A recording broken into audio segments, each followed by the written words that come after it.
This is a great little work at the intermediate level. Not too many awkward parts in it, but definitely some challenges just in terms of navigation of the fretboard. But I think as long as you've gone over something like my early intermediate technique routine for my technique book, then you have all the skills that you need to play this piece. Some barres, some shifts, arpeggios, scales, that kind of thing. So I really just want to talk about three things. First thing, let's just talk about where the melody is in this piece. And then let's just talk about the kind of balance of the hierarchy of notes, so the balance of the different voices. And then we'll just do a quick walkthrough of the work. So the melody is kind of marked with these accents, and I don't think you have to think of those accents as like something you have to pound out, but instead you can also suppress other notes to make sure that those accented notes are just prominent. They don't have to be pounded out, but they're the voice that's a little bit louder. So if we simplify the note by just playing those accented notes,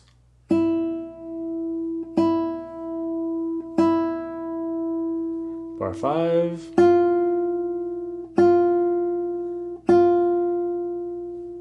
bar 9,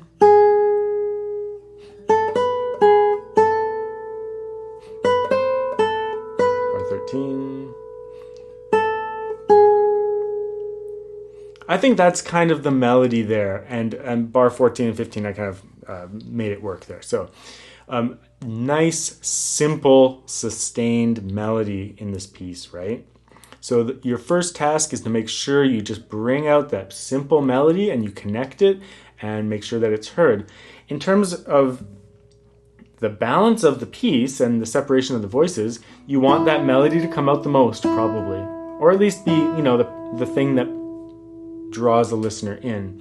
The bass can be pretty resonant, but don't pound it out, of course. But yeah, it can have some prominence. The bass and the melody are so far apart that they probably won't interfere with each other. And then the accompaniment, this stuff here, with your I and M finger, should be nice and soft. That way the melody rings out, and these are just filler almost, right? Accompaniment. So you can just take the first bar and just create your aesthetic. So I can really hear this. And that accompaniment is rhythmic and you can hear it, but it shouldn't be overpowering the melody. Okay, let's do a walkthrough of the piece, and we're just going to talk about a few other rhythmic things and some technical things as well. So the piece is in 3/4, so like 1, 2, 3, 1.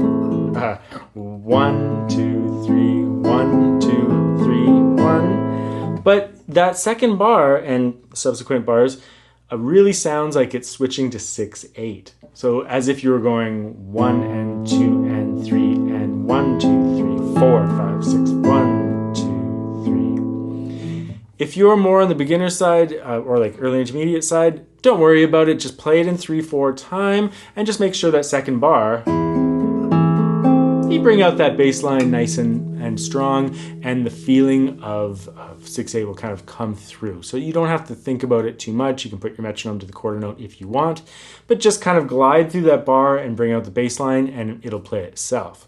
If you're a little bit more advanced and you don't know a little bit more about rhythm, you can really feel it like 3/4 and then 6/8 going back to 3/4. If you're comfortable with that. But it's not really necessary. Nevertheless, it's something to explore, and it's an interesting aspect of the piece.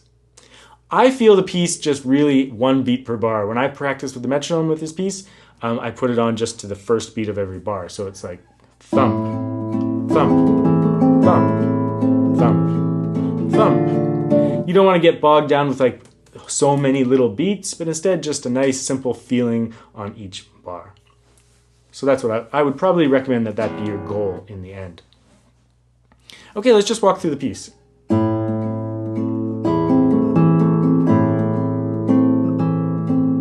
So you're just holding an A minor chord the whole time, right? And there's just a lot of arpeggiation.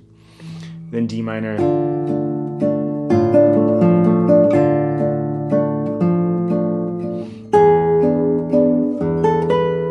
So here, in bar 10, I do a barre here That way I don't have to jump into the bar 5 there. So just do a bar 8 early on the G sharp and just slide it up.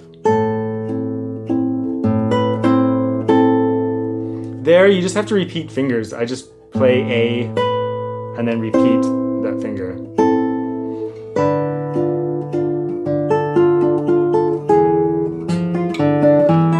Because that's the end of the phrase there, I relax quite a bit when we land on this E chord and then kind of blaze back in, like let it tumble towards the beginning of the next phrase.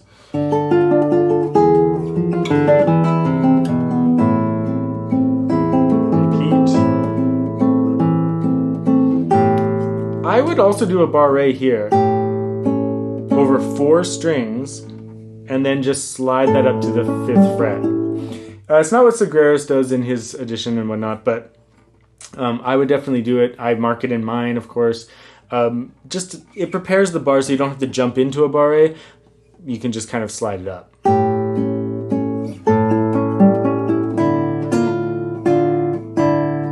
Be careful of that one too. It's hard because of the shift.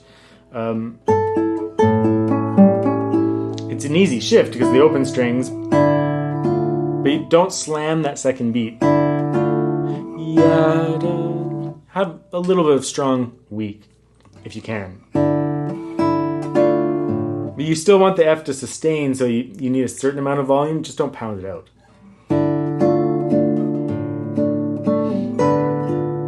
Nothing to do there, you just have to jump up to that B. Those repeated A fingers are a little troublesome, but you just have to relax and practice it a few times to make sure it's smooth.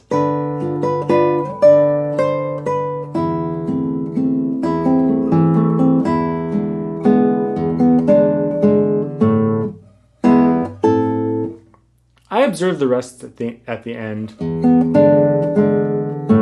Rest.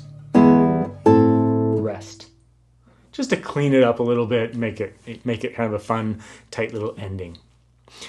Great little intermediate work, and like I said, as long as you've done the basics of early intermediate technique from any book, but for example, my technique book, I think you can handle this piece just fine, and it's a really fun little piece. You could repeat it once just to get some length out of it, or pair it with some other leçons from his collection. So enjoy.